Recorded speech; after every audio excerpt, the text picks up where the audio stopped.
Olá, estamos de volta com mais um programa do canal História Atual. Hoje nós vamos conversar sobre Jararaca. José Leite de Santana, cangaceiro conhecido como Jararaca, que esteve no bando de Lampião quando de sua passagem por Mossoró em 1927. Jararaca foi baleado, preso e, posteriormente, morto pela polícia do Rio Grande do Norte, aqui em Mossoró. É curiosa a trajetória de Jararaca. Por isso, no programa de hoje, nós iremos conversar sobre esse cangaceiro e também um pouco mais sobre o bando de Lampião, o cangaço, que está sendo tema do nosso canal neste mês de junho. Se você tem interesse, se você tem curiosidade sobre a temática do cangaço, assista, participe.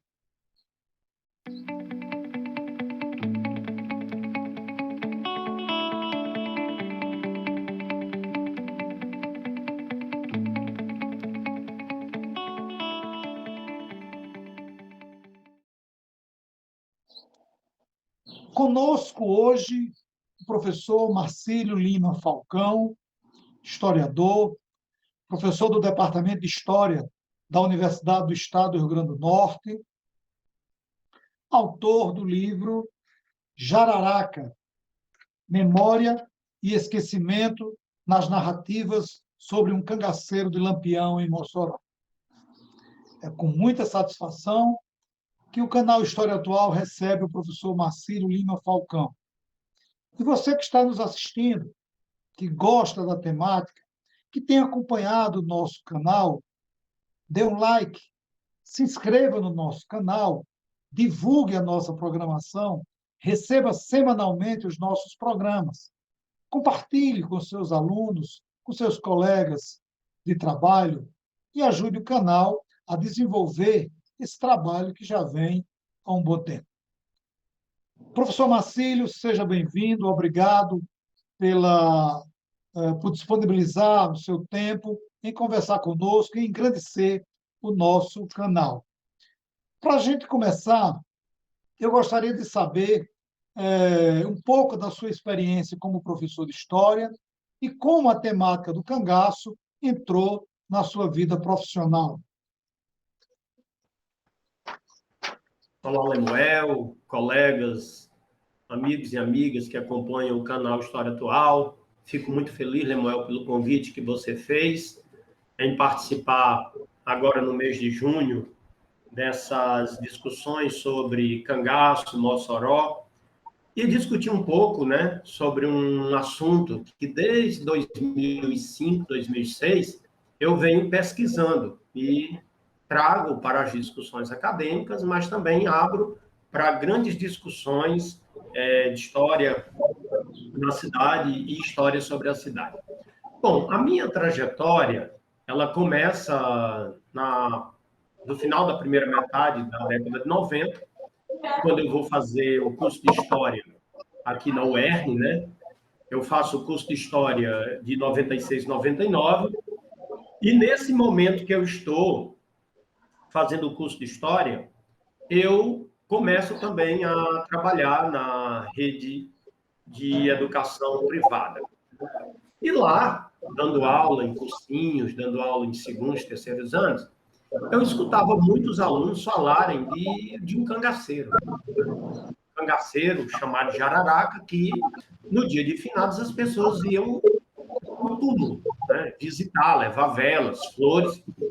E naquele momento eu me interessei. Eu disse, como pode uma pessoa que teve uma trajetória de fora da lei, visto como fora da lei, ser uma pessoa agraciada com um tipo de justiça que o transforma em um milagreiro, né? Então, isso me deixava inquietante, inquietado, aliás, e eu gostava de ouvir os alunos, né, em colégios como Dom Bosco, no antigo GEL, os alunos falarem sobre isso. E cada vez mais me empolgava e me deu a vontade de visitar o cemitério, né? Eu fiz aquela trajetória e o caminho, né, daquele indivíduo que vai observar aquilo que era na sala de aula. Então, as minhas pesquisas, elas começam, de fato, olhando para o cangaceiro de Araraca e para o cangaço como um todo, a partir das aulas de história, né? Um bom começo, parto da ignorância de não saber nada do Jararaca, né? Desse Jararaca, José Leite Santana, e eu me deparo com aquilo ali. Então, diante daquilo ali, a primeira coisa que eu fiz foi, bom, isso daqui é interessante, eu vou ver o que é que tem pesquisado sobre o assunto. Eu lembro muito bem que ali, final dos anos 90, eu conversei contigo e tu me passasse umas fitas pequenas, né, sobre entrevistas de Jararaca. Eu disse, bom, vou ouvir essas fitas e vou botar para frente. Daquelas conversas com os alunos, até agora, eu não deixei mais, já tem passado aí 23, 24 anos, né? Fiz meu mestrado com essa temática e parte dessa temática entrou também na minha tese. Então, toda a minha trajetória acadêmica, com exceção da monografia, esteve intimamente ligada a essa história. Bem, o seu livro ele é resultado da sua tese de doutorado, isso? E como você construiu essa produção? Como você desenvolveu essa sua pesquisa? Como foi que você construiu uma relação com esses sujeitos da história jararaca, que para Mossoró tem um peso tão grande, tão importante quanto o Lampião, que era o líder do bando que entrou, que tentou invadir a cidade, mas sofreu resistência da população. Como foi essa sua experiência na construção dessa obra, professor? Bom, Lemuel, é o seguinte, já formado em História, ali no início dos anos 2000, eu comecei a fazer o que um pesquisador faz. Eu fui atrás da bibliografia, já escrita sobre a temática, e fui atrás dos arquivos, de fontes, de procurar entender toda a dinâmica dessas devoções, né? Então, me deparo especificamente com um trabalho de um jornalista cearense, o Fenelon, né? Ele escreve um livro sobre Jararaca, que é muito interessante, por sinal tem toques muito cômicos, e eu me deparo em escritos mais antigos, como Lampião e Mossoró, né? Essa edição aqui é bem antiga, de 1953, escrita pelo memorialista Raimundo Nonato. Esse livro ele é lançado no Rio de Janeiro. Ele é produzido a partir de uma relação entre Ivan Rosado, da editora Coleção Mossoroense, com os irmãos Pongente. O livro, em 53, ele bate muito bem com tudo que estava, aquela guinada que estava sendo dado, principalmente com aquele pessoal do folclore, com filmes como O Cangaceiro e tudo mais. E, olhando para esse livro, depois dos anos 80, um outro livro, que é A Marcha de Lampião e Mossoró, do Raul Fernandes, filho do prefeito da época, Rodolfo Fernandes, né, Rodolfo Fernandes, procurando mais ainda, eu encontro os trabalhos da Marisaura Pereira de Queiroz, o trabalho do Hobbes, Baú Bandidos. Então, eu fui montando uma determinada bibliografia, né, da historiografia sobre a temática, e trabalhos mais antigos, né, que tratam, como Pedro Almeida e outros mais. A maior dificuldade, Lemuel, em termos de pesquisa com sujeitos como o Jararaca, é localizar esses sujeitos. Não Jararaca, que seria o meu objeto a partir dessas devoluções, Mas aquelas pessoas que frequentavam o túmulo, aquelas pessoas que não se conheciam, mas que todo dia de finados ou véspera de finados iam ao túmulo. Essa foi uma dificuldade. Por quê? Porque eles pertencem a uma rede, mas não mantêm contato. Olha que interessante, é uma rede que existe por um tipo de circularidade, por um tipo de memória que circulou para além dos lugares oficiais sobre a morte do Jararaca, e que eu só consegui mapear no momento em que eu fui ao cemitério.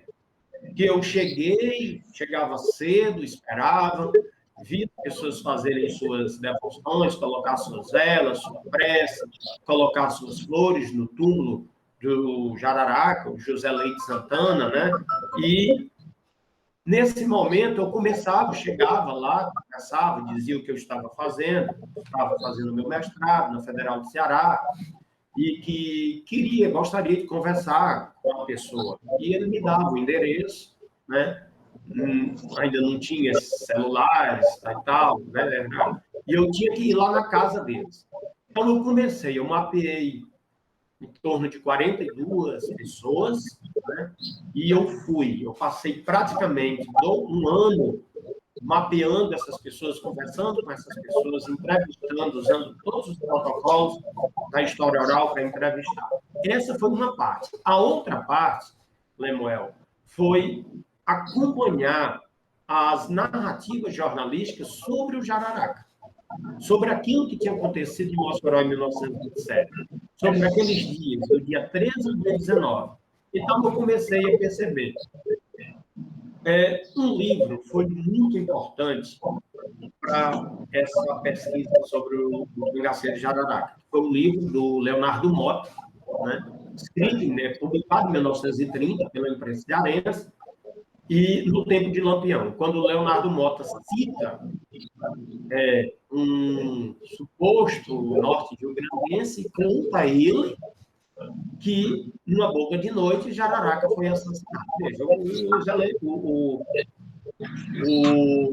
Leonardo Mota, ele joga a deixa, ele joga a corda, ele diz, olha, vocês que se dizem modernos, vocês que se dizem avançados, vocês que se dizem que não compactuam com a política coronelística, vocês justiçaram alguém. Então, essa primeira deixa do Leonardo Mota, ela foi rastreada tanto na fala dos devotos, dos que acreditam que Jararaca é milagreiro, quanto na própria imprensa. Então, eu encontrei várias matérias, como num jornal que narrou aqui em Mossoró, o Nordeste, né, porque foram 3 jornais que narraram o ataque de Lampião em Mossoró. O Nordeste Correio do Povo e o Mossoroense. Tem uma passagem do Nordeste que diz assim: ter piedade, se comover com a morte de um facínora, é esquecer tudo que ele fez. Veja só. Então, essa fala da narrativa jornalística, ela diz que, naquele momento, no calor da hora, alguém se sensibilizou com aquilo que tinha acontecido com os eleitos de Santana, o Jararaca. Então, a produção do texto, ela passa, de fato, em uma operação historiográfica, tem uma fonte, tem uma bibliografia e tem uma prática, né, de própria escrita. E resultou da dissertação, resultou deste livro, né, que é Jararaca, como você disse, Memória e Esquecimento das Narrativas sobre um cangaceiro de Lampião em Mossoró. A trajetória de pesquisa foi essa. Foi muito difícil mapear, foi preciso ler sobre as narrativas sobre a morte, sobre as estratégias, sobre a matriz cristã de base ibérica. Foi preciso pensar muita coisa para chegar naquilo que a dissertação se propôs. Você colocou aí, Marcílio, que visitou várias vezes o túmulo de Jararaca e que teve contato com várias pessoas, de tanto homens como mulheres, que supostamente tenham alcançado milagres ou que tenham ido a visitar o túmulo em busca de um milagre. É, ah, você citou aí mais aproximadamente 40 pessoas que você contactou. Pelos seus contatos, pelas suas entrevistas, pelas suas leituras, José Leite de Santana, é, ou Jararaca, é um milagreiro? Bom,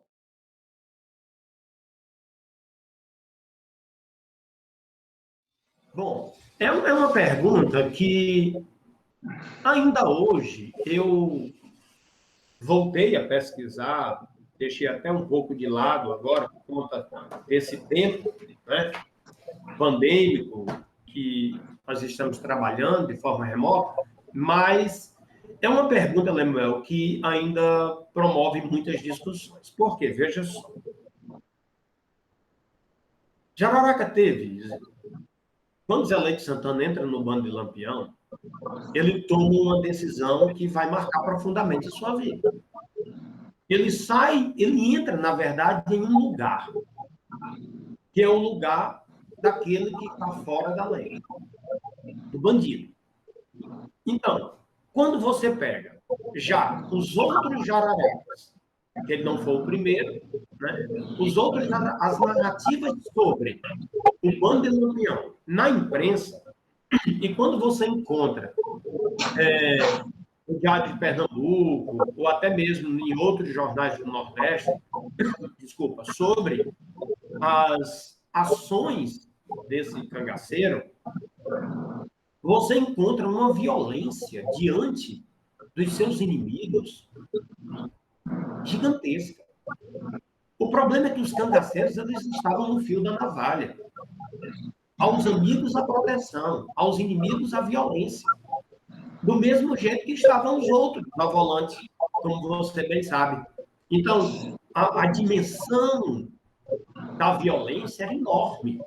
A violência tinha um sentido, assim, tanto para a vingança como para a proteção ao outro, né? Que só pode, no meu caso, eu pensei a partir dos laços de fidelidade, dos laços de afetividade que esses cangaceiros construíram em sua rede, que era uma rede enorme.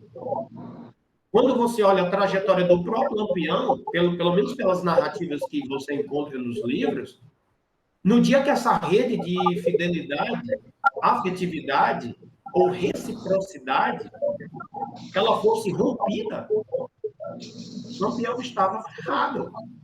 E foi um dos elementos que aconteceu.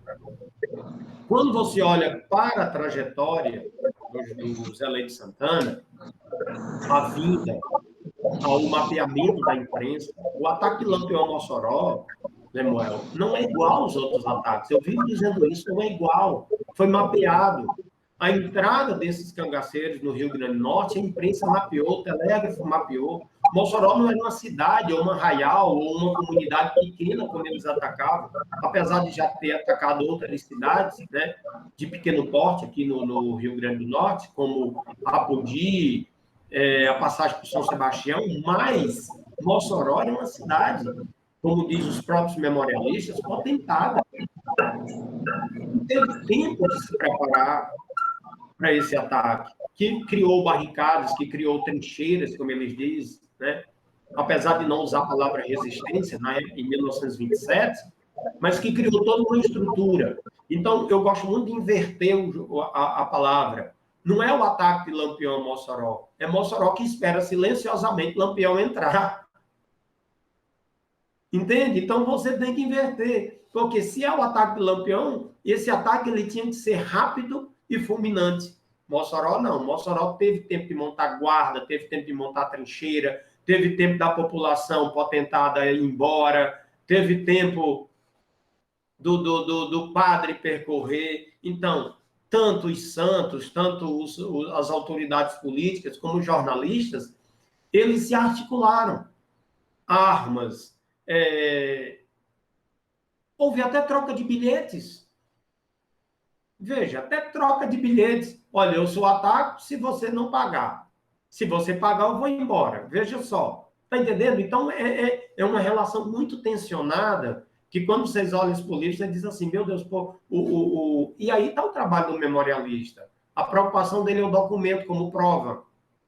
A nossa preocupação é o documento como algo construído.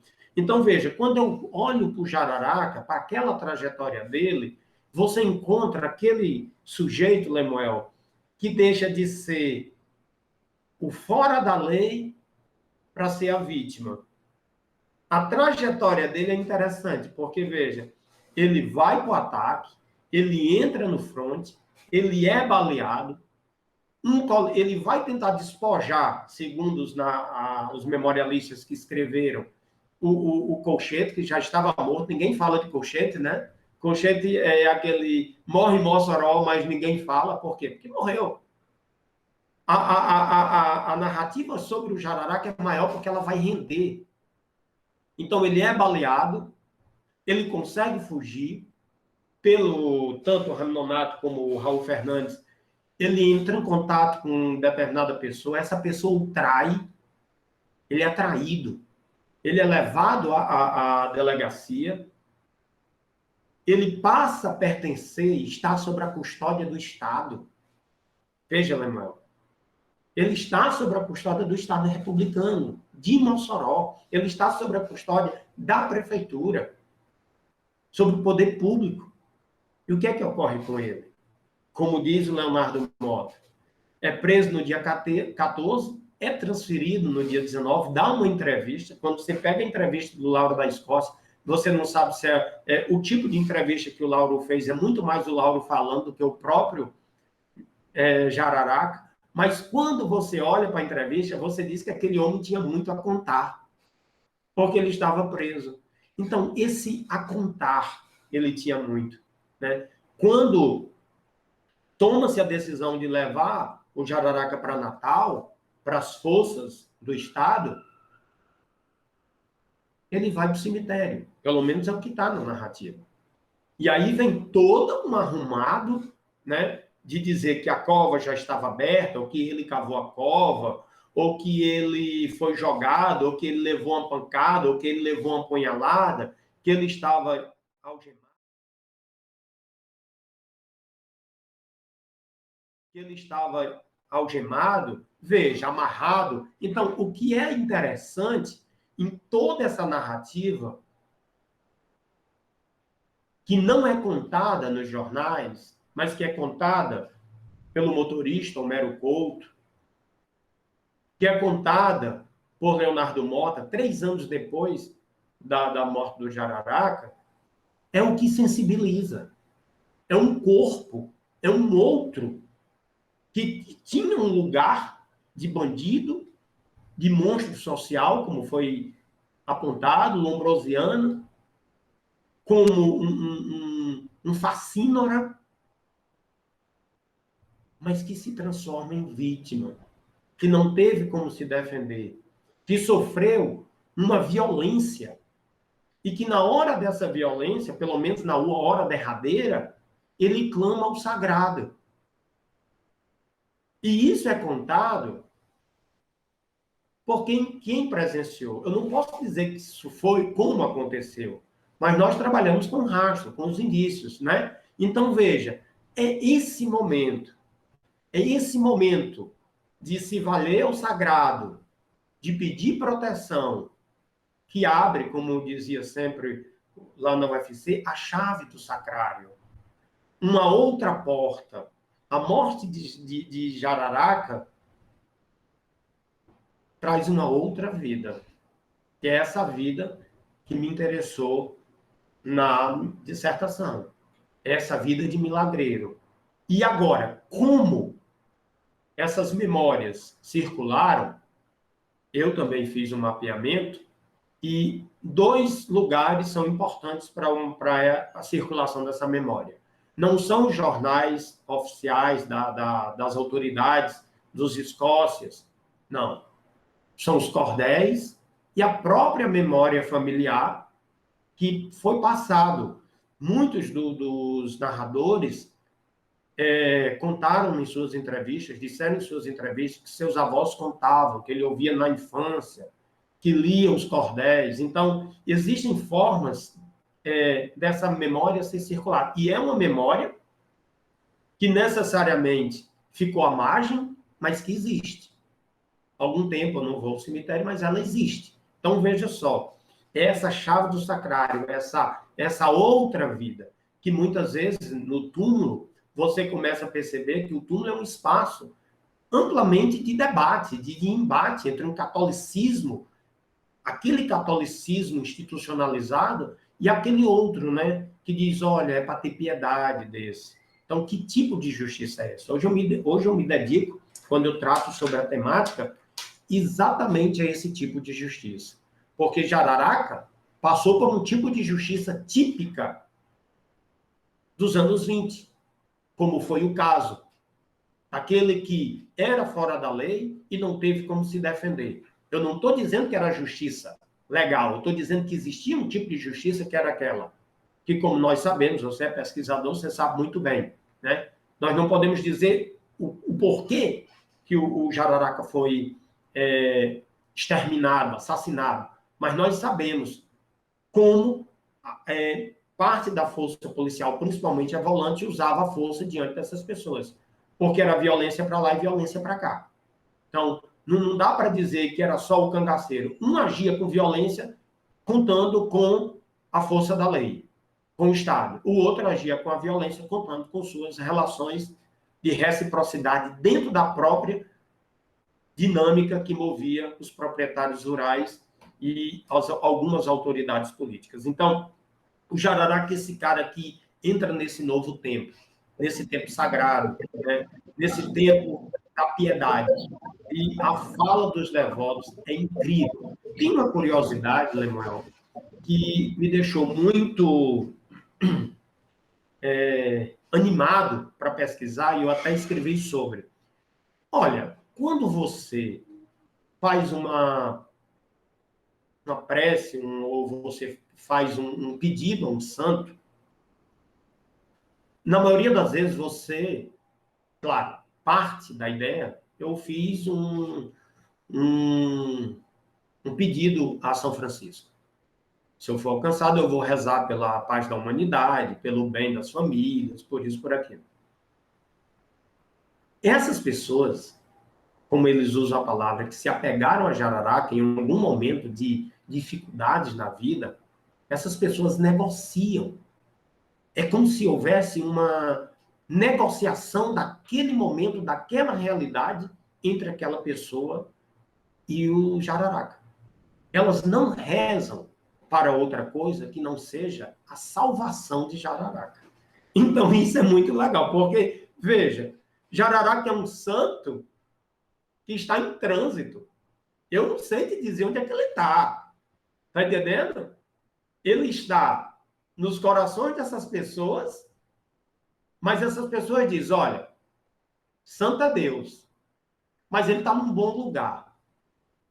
Mas ele precisa de reza. É como se Jararaca precisasse sempre de reza, porque ele foi justiçado de uma forma terrível, morreu de forma perreada, mas as pessoas também nunca se esquecem do que ele fez.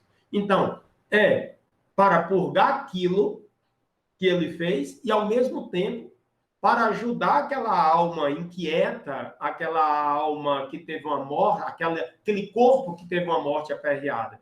Então, eu peço algo a ti e, em retribuição, eu rezo para você se salvar. Então, é uma coisa que eu não encontrei nem no trabalho da Kessia, nem em outros trabalhos, é justamente esse jogo que existe entre quem pede e quem oferece, né? Eu acho isso, assim, muito legal dentro da cultura popular. E as pessoas vão lá pedir uma série de coisas, pedem para o time ganhar, pedem para o filho melhorar, pedem aposentadoria.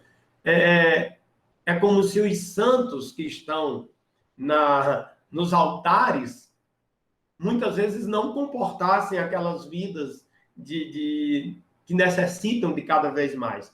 E, sem esquecer, que o Jararaca, ele permanece no imaginário por uma série de outros motivos.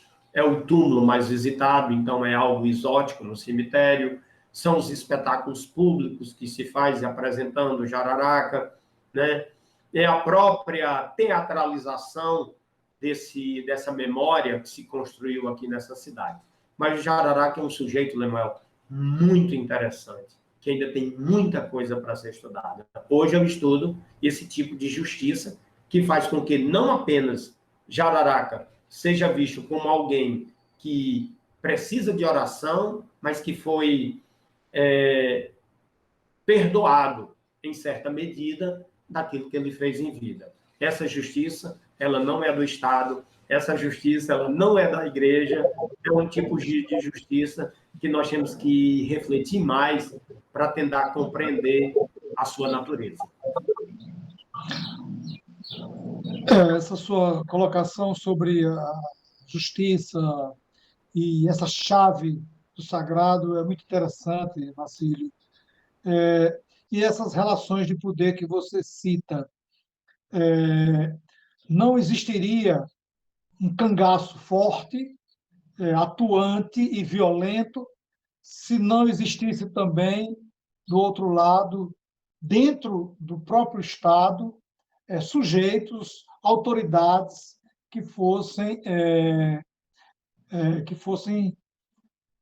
cúmplices ou parceiros ou pessoas que concordassem com esse tipo de violência. Quando a gente lê sobre o cangaço, a gente percebe essa relação muito clara entre o cangaceiro, ou pelo menos aquelas grandes lideranças do cangaço, como Lampião, Antônio Silvino, né, Senhor Pereira, que foram os cangaceiros que mais tiveram o nome na história como lideranças.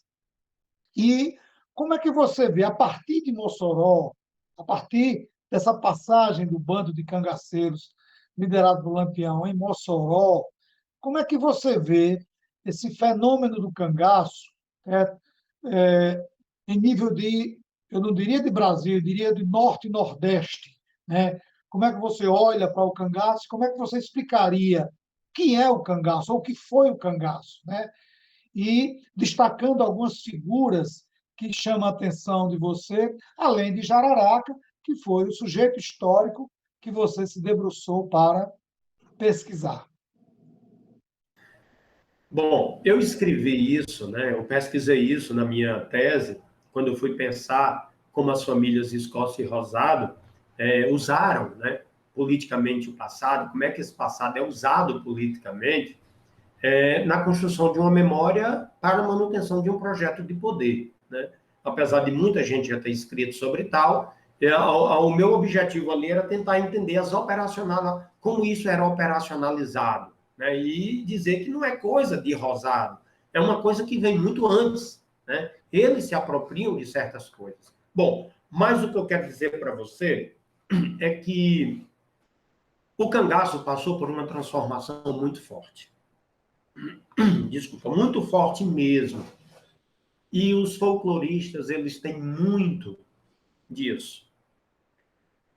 Ninguém queria guardar fotos, imagens, objetos de cangaceiros. Ninguém queria guardar. Ser amigo de cangaceiro era saber que a volante ia bater na sua porta. Ajudar cangaceiro era estar dentro da violência, que nós sabemos e que tem muitos trabalhos que tratam sobre isso. Só que os cangaceiros estavam entre coronéis. Se você pega a vinda de Lampião para Mossoró, Rodolfo Fernandes, visto como um homem que não negocia com ninguém, que não negocia a própria cidade, vista como uma cidade potentada, a prova disso é que o ataque de Lampião a Mossoró é uma luta entre a civilização e a barbárie. É uma luta entre foras da lei, monstros sociais, construídos e representados pela narrativa jornalística e por livros de jornalistas, cantados e uma cidade narrada como opulenta, pacata, ordeira. Então, todas as vezes que nós vamos pensar o ataque de Lampião a Mossoró, nós temos que pensar na chave de leitura: civilização, barbárie. Foi essa chave que permitiu muitas leituras. Por quê? Porque a mácula do ataque ou da defesa foi o que fizeram com Jararaca. O próprio livro do Raul Fernandes é uma defesa ao pai, dizendo que não sabia do que tinha acontecido com Jararaca. Se você ler direitinho, quem manchou a narrativa gloriosa da defesa da cidade, da civilização, contra o que eles chamavam de barbárie, foi a barbárie que eles cometeram com o cangaceiro de Jararaca. Por isso que ele está no centro das discussões. Então, aquilo que era a página negra da história de Mossoró se transformou, ao longo de décadas, pelo próprio uso em comemorações, como se deu em 77, com as comemorações do centenário, do cinquentenário, que agora já não era mais defesa, era resistência, a Semana da Resistência. Eles começam a semantizar o próprio ataque. Já não se fala de ataque, se fala de resistência, se fala de heróis. E esses heróis, eles começam a ser construídos memorialisticamente, e o auge dessas comemorações são justamente a construção de espaços públicos para lembrar do ataque e da resistência. Quando você começa a perceber a teatralização e um direcionamento a uma visão turística que a cidade começa a produzir. Veja só, o Michel de Certeau, um historiador francês, muito lido por nós, ele sempre diz, e eu gosto muito de dizer isso, que tudo que atenta à ordem e que é visto como popular, uma vez que o popular é uma categoria produzida pela elite, letrada, ele só vai ser usado, consumido, quando ele perder a sua negatividade. E isso, Lemuel, é muito forte em Mossoró, é muito forte no Nordeste como um todo. Os cangaceiros deixam de ser casa de polícia e viram objetos da cultura. Aquilo que eu estava dizendo lá, que nós sempre conversamos, aquele que queria bater foto com cangaceiro, se vestir de cangaceiro, estava diante da força, do peso da força. Mas hoje não. Não, no último chuva de balas no país de Mossoró, e no último Mossoró Cidade Junina, antes da pandemia, eu vi um negócio que eu fiquei impressionado. Fizeram pai, mãe, filhinho cangaceiro aqui em Mossoró. Então você passava lá, colocava só a cabeça na rodinha lá e batia foto. Veja, perdeu o perigo. Virou souvenir. O shopping de Mossoró tinha uma loja exclusivamente com esses produtos. Agora sim, você pega o produtozinho e coloca na sua estante. Você pega o cangaceiro e dá de presente. Isso é imprescindível daquilo que Michel de Certeau diz. É preciso perder o perigo, a negatividade para ser consumido. Entrou dentro da lógica do mercado. É uma outra coisa. E Mossoró sabe fazer muito bem isso. Com seus espetáculos teatrais, com os prédios públicos que construiu, com os investimentos que fez, com a narrativa que conseguiu empreender pela coleção moçoroense desde a década de 50, tutelados por um intelectual orgânico dessa família, tutelados pelos recursos públicos, e que hoje a gente encontra do flanelinha ao maior intelectual que trata sobre a questão, obviamente com suas distinções. Este livro, o próprio livro do Coronel Gugel, o Diário, eles contam. Se você para em qualquer canto, fala com flanelinha, com aquele trabalhador,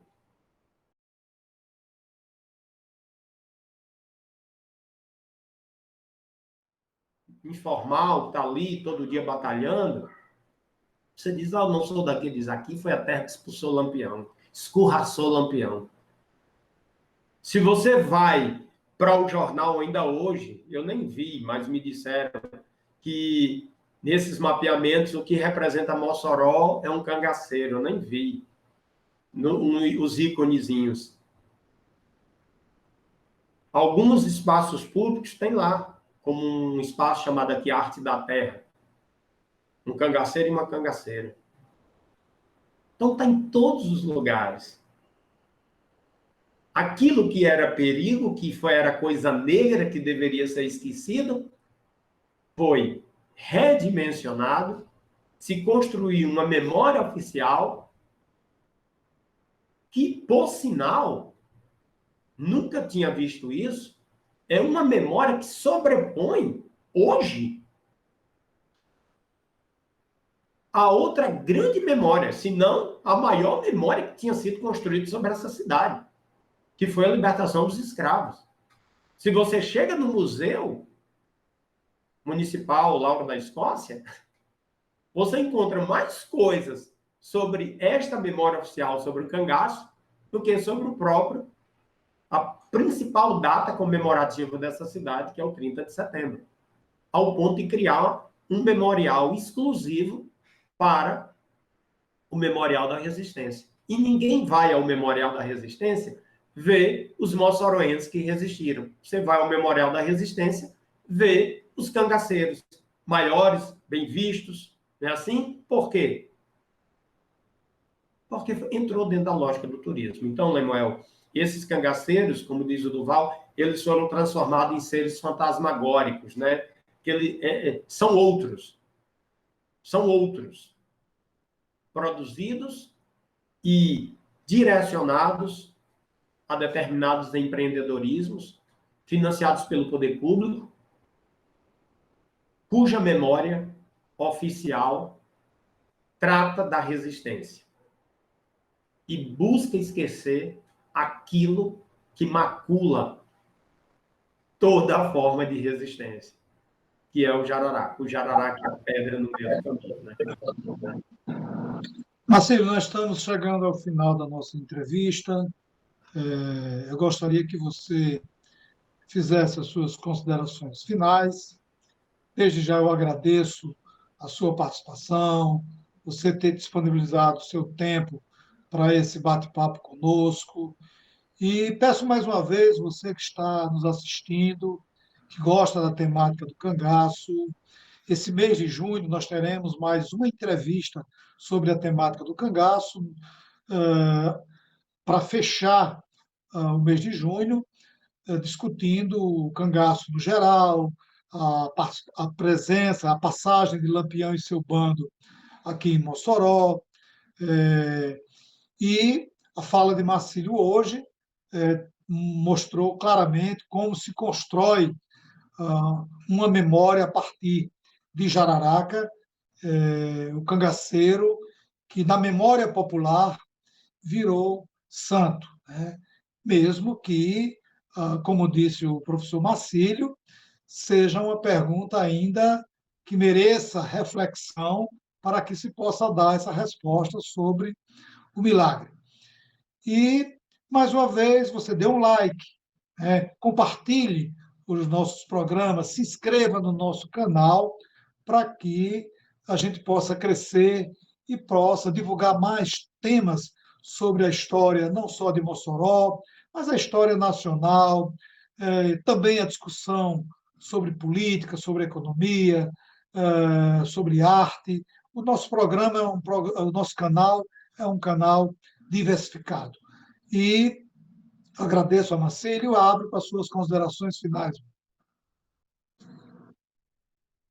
Lemuel, eu agradeço o convite que você fez, né? Sempre é bom conversar sobre as nossas pesquisas no Departamento de História, no nosso grupo de pesquisa, Minemes, no nosso laboratório de História Oral e Imagem, né? Nós, eu particularmente acredito que o cangaço, enquanto um, um fenômeno, né, rural, marcado pela violência, né? Aqueles grupos que deixavam suas casas, iam viver um tipo viver um tipo de experiência marcada pela violência, tanto dentro do próprio bando, como em relação à polícia, à força volante, tem muita coisa ainda a ser estudada, muita coisa. Já se estudou muito sobre a estética, já se estudou muito sobre a relação da imprensa, mas nós precisamos ampliar os nossos estudos sobre o que fizeram com essas narrativas, né? Como essas narrativas foram redimensionadas dentro daquilo que o Debord vai chamar, né? E eu coloco tudo a mercadoria, sociedade do espetáculo. Então, eu agradeço a você e sempre que você precisar, eu estarei à disposição do canal, discutindo não apenas cangaço, mas aquilo que eu também discuto, né? Outros movimentos sociais no Brasil republicano, religiosidade, a história social da memória e tudo mais. Eu agradeço e digo que tem muitos blogs que apresentam matérias e materiais, fontes interessantes, e que não esquecendo de uma coisa, tudo que os nossos colegas que estão em sociedades, como a Sociedade Brasileira de Cangaço, SBEC, em outros grupos que apresentam trabalhos, que possuem objetos, que montam museus, que investem muito em livros raros sobre cangaço, que se apresentam como historiadores, como memorialistas, como estudiosos, todos esses estudos, que ele tenha uma prática de amor, de afetividade àqueles objetos, né, que ele seja uma espécie de guardião daqueles objetos, o trabalho deles é importantíssimo.